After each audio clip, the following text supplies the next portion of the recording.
What's going on, guys? I hope you're all having a wonderful day today. For those of you that are new to the channel, my name is Ty, and today in this video, I'm going to be ranking my top 10 favorite films of all time. Now listen, believe it or not, this was quite the daunting task because there's 20 or 25 movies that I feel like I could have put on this list, but unfortunately I had to slim it down to just 10. And then on top of that, I had to individually rank them based on, what I felt my number one favorite is and my 10th favorite movie of all time. So it was pretty difficult. Now don't get me wrong, don't take these rankings too seriously because believe it or not, on any other day I could probably switch them up, but regardless, at this very point in time, this is my ranking of my top 10 favorite films. I cannot believe that I've had this channel for over a year now and I haven't made a movie like this. I feel like most of my videos are talking about more current events, whether it's, new movies coming out or movie news. I only get to talk about older movies or my favorite movies when I'm doing a ranking or something like that. But regardless, today's the day where I get to talk about some of my favorite movies of all time. Man, this is pretty stressful, honestly. I'm just gonna be real here. With this video, I just didn't really want to include any honorable mentions, but there's just 4 movies that I wanted to give a shout out to. I haven't really seen them enough to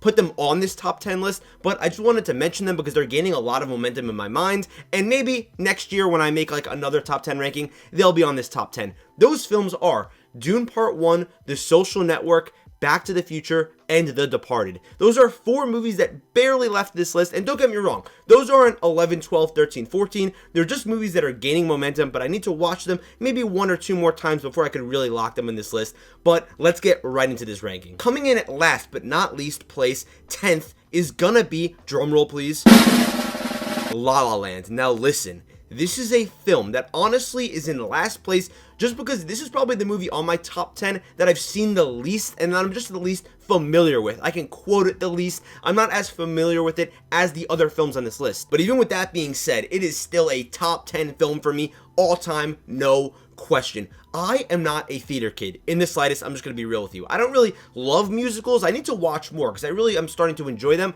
But I listen to this soundtrack all the time. Someone in the Crowd, Another Day of Sun, A Lovely Night. These are songs that repeat in my head, but we're not here to talk about songs. The reason I love those songs is because of the moments that they're connected to and because of how amazing this film is.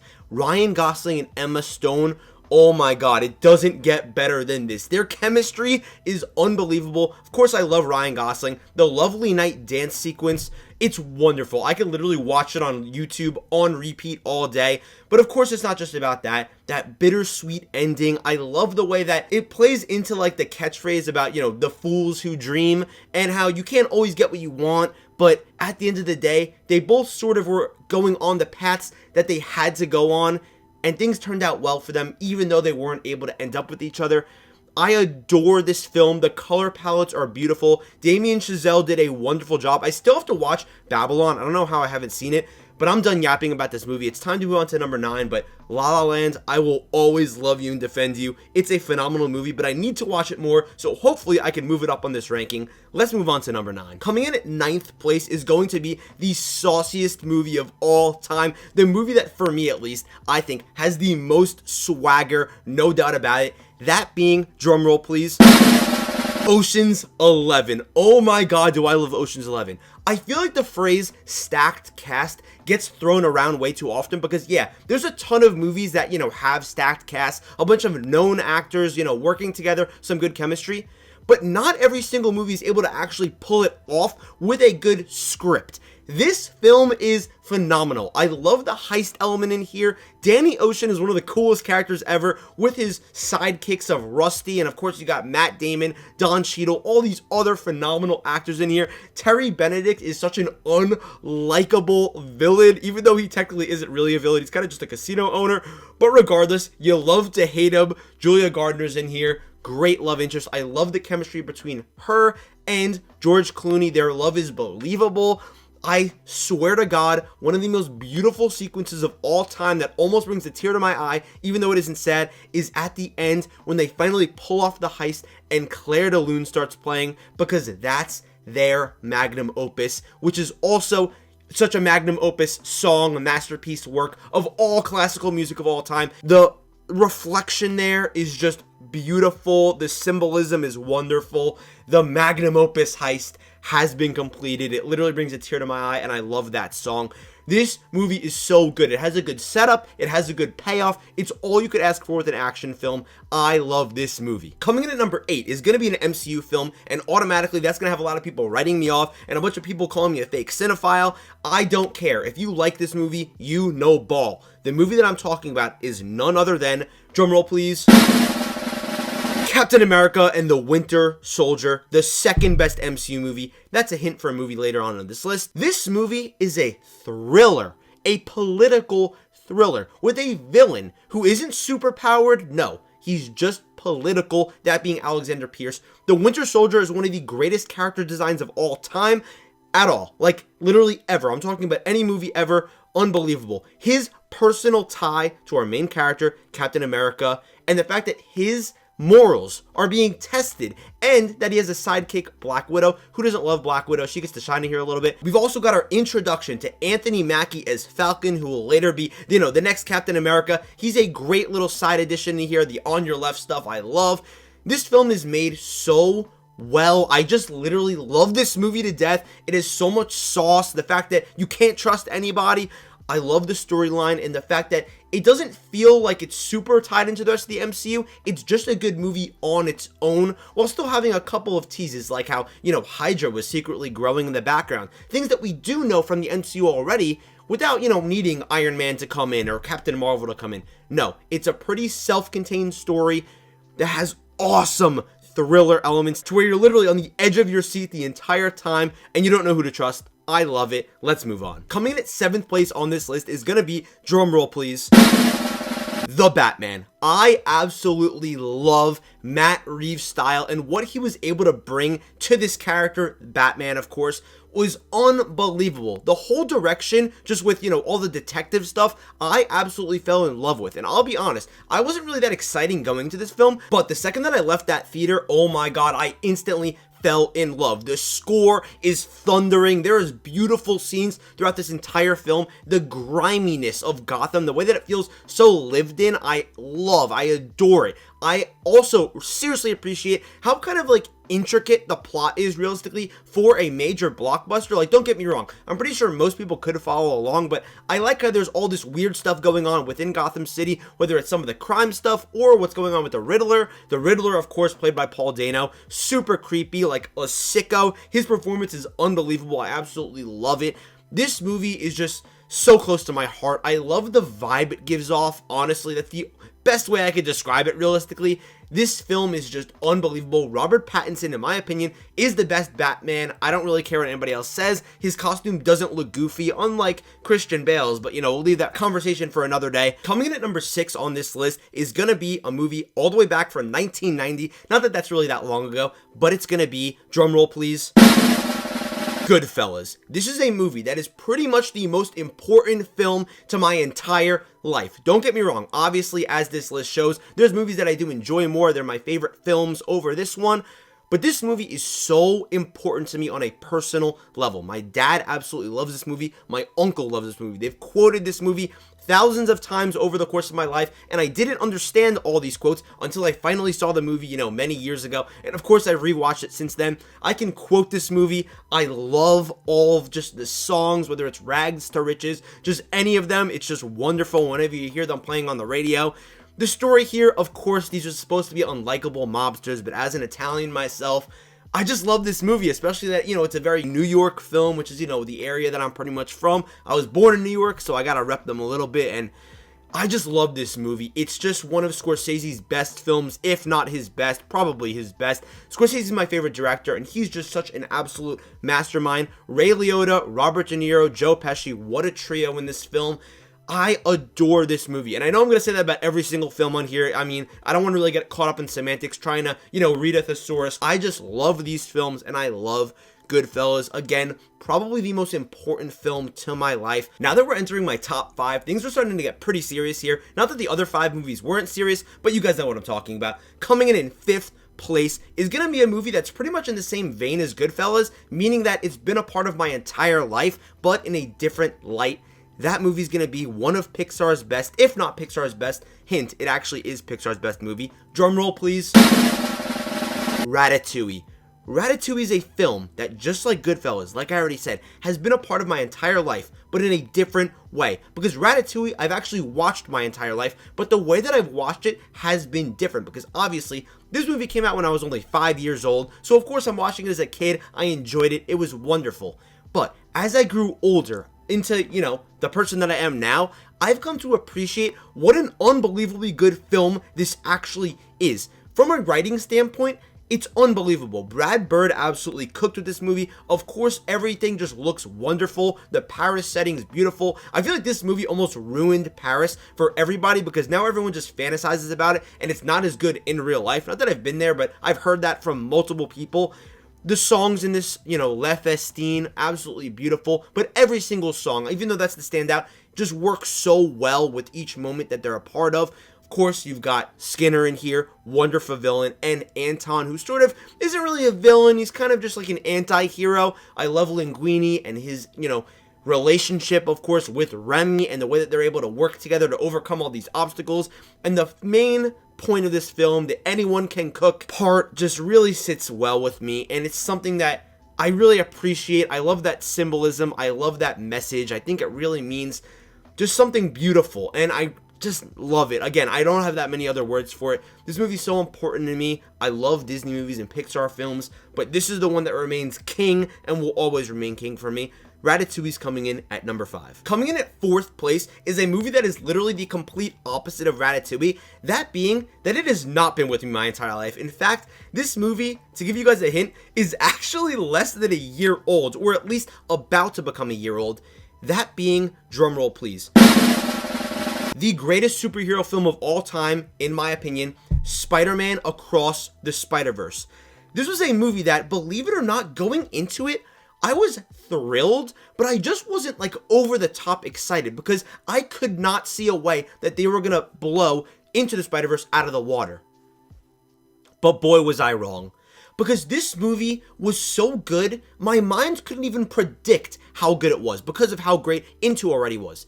This film is, again, so important to me. It was such a great time of my life. This movie, actually, believe it or not, pretty much inspired this channel. It made me realize that I could really make YouTube videos and that they, people would want to hear what I have to say, because one of my biggest videos, well, my number one biggest video is talking about Spider-Verse, this film. So that really, kept me going. The soundtrack's wonderful. I got to meet Metro Boomin, who, did the soundtrack. I got his autograph. I got a picture with them. It was super cool. And I just love this film. The story, it's such a wonderful Spider-Man story at its core. It's not trying to be too cameo heavy or whatever. It's Miles' story at the end of the day. Miles Morales is just such a wonderful Spider-Man.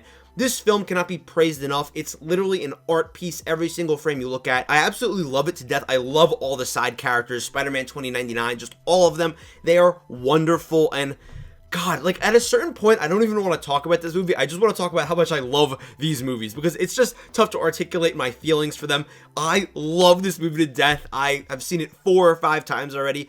It's a wonderful film. We're now entering my top 3 favorite films of all time. I'm a little bit nervous right now. I feel like the pressure's on me because I feel like I need to provide you guys with some bangers, but I feel like that's what I did. These are some heaters coming up. I'm not gonna lie to you, I actually just had a last minute switch up. I switched the 2nd and 3rd place movies out of respect for the movie that's now in 2nd place. You guys will see what it is in a second, but the movie that's freshly in 3rd place is going to be none other than, drumroll please, James Gunn's Volume 1.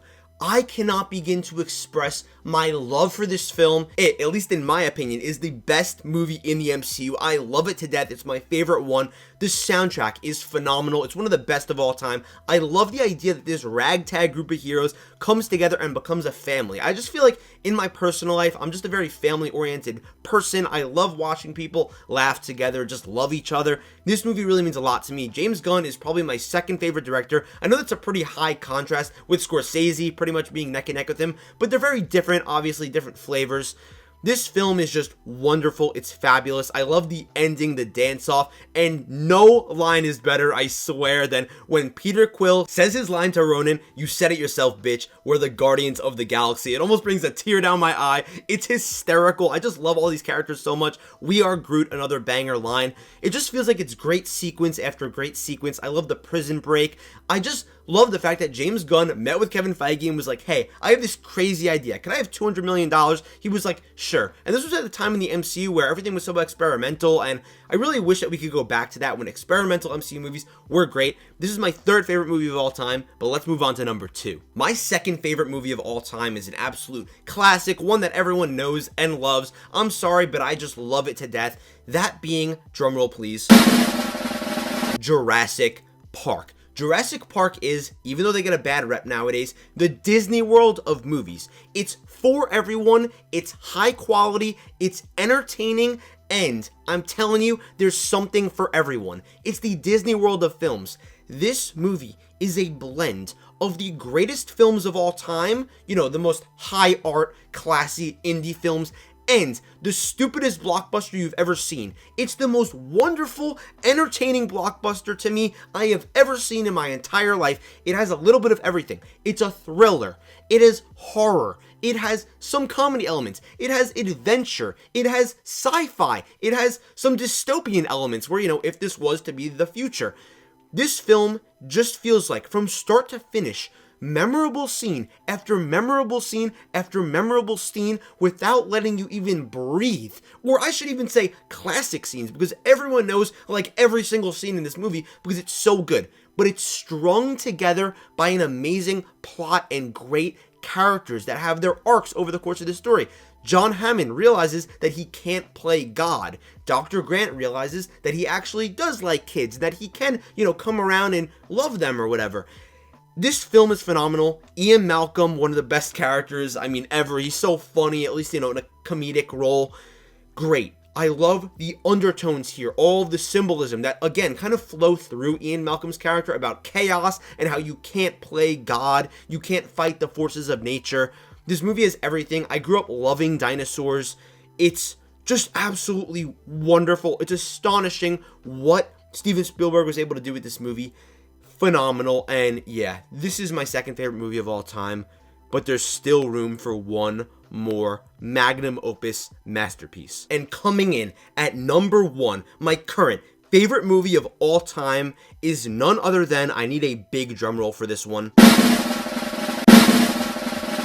Harry Potter and the Prisoner of Azkaban. Before I say a word about this beautiful film, I need to give the biggest of big shoutouts to my girlfriend, who showed me the Harry Potter films about 4 years ago, actually from like right now, for the first time. This movie is a masterclass of writing, storytelling, art direction, directing, anything you could name. That's what this film is. And I know it's a Harry Potter film. People are going to say, oh, really? That's your favorite film of all time? Yes, because Alfonso came in here and said, I am going to direct the hell out of this movie, and boy did he. Because, first of all, this is practically, and I make this joke all the time, like a black and white movie. It's so pale, it's so grim, it's so dark, because that's how it's supposed to be. The storytelling here, the scenes with the time travel, it all makes sense, and it's so intricate and interesting. I love every character in this movie. Yes, I love the Harry Potter franchise, but this one film just really stands out to me, almost like a sore thumb, but in the best way possible. The Shrieking Shack scene might be one of my favorite scenes of all time, with the way that it's written, where, you know, only certain information's being leaked to certain people, and Harry at the end, his Expecto Patronum! How are you gonna tell me that's not amazing? Because he thinks it's his dad, and he's watching him in Sirius. This movie is unbelievable. It's a masterclass of storytelling, and I know that it's based off of a book, but being able to put that book on the screen, that's the thing. That's what you need to do properly. You need to be able to adapt books properly, which also Jurassic Park technically did with my second place movie. Maybe I just like movies that are based off of books. I don't know. But Harry Potter and the Prisoner of Azkaban is currently my number 1 film of all time. I think I just like darker films, like the aesthetic at least, almost like The Batman, and then how this one also has like that darker aesthetic. But it's not just the aesthetic, it's the storytelling, the characters. I just love it. This movie has everything. Every single little plot point is so interesting. It just keeps going and going and going. And it's unbelievable. It's a wonderful self-contained story, kind of like Winter Soldier, which I already mentioned, while also continuing on our overarching story. I love this movie to death. It sits so well in my heart, and it means so much to me. But guys, that's going to just about do it for my top 10 favorite movies of all time. I might make another one of these rankings in literally 6 months, and it'll be completely different and switched up. That's why I'm kind of trying to say, hey, it's my current top 10 favorite movies of all time. But guys, thank you so much for watching. I love you guys, and I'll see you in the next video.